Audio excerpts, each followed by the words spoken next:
શક્ષી છે મારી શાળાનું નામ શ્રી આરાબ્લુસ પ્રાથમિક શાળા છે. તેમાં હું ધોરણ 8માં અભ્યાસ કરું છું. આજે હું માંડવીનું એકપાત્રીય અભિનય ભજવીશ. કાળ ચક્ર ફરે છે. માતા કૈકેયી શ્રીરામને વનવાસ અને ભરતને રાજગાદીનું વચન માંગે છે. સમગ્ર અયોધ્યામાં અંધકાર છવાય છે, પણ એનાથી વધુ અંધકાર તો મારા જીવનમાં પ્રવેશે છે. ચઢાવણી ભલે મંત્રમાસ્ય કરી હોય, પણ ભરતની શંકાની સોય તો મારા તરફ પણ ફરી. મને સીધું જ કહી દીધું, દૂર જા, મને તારો મોં ન બતાવ. સમય વીતે છે. વનવાસ પૂરો કરીને પાછા ફરે શ્રીરામ. મને ન જોતા ભરતને પૂછ્યું, માંડવી મને મળવા કેમ ન આવી? ત્યારે ભરતના મોઢે મારું માંડવીનું નામ સાંભળી મારો વિજય થયો હોય તેમ લાગ્યું.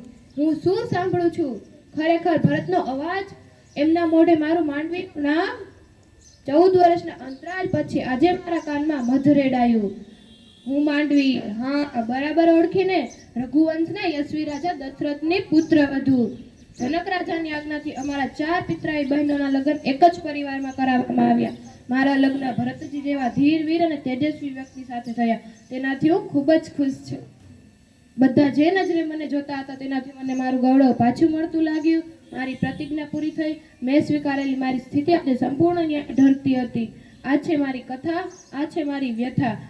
મારે માં સરસ્વતીને પ્રાર્થના કરવી પડી કે હે માં, જ્યારે વાલ્મીકી ઋષિ રામાયણનો શેષ ભાગ પૂરો કરવાના આવે ત્યારે તે મારી વાત ન લખે તેવું મને વરદાન આપો.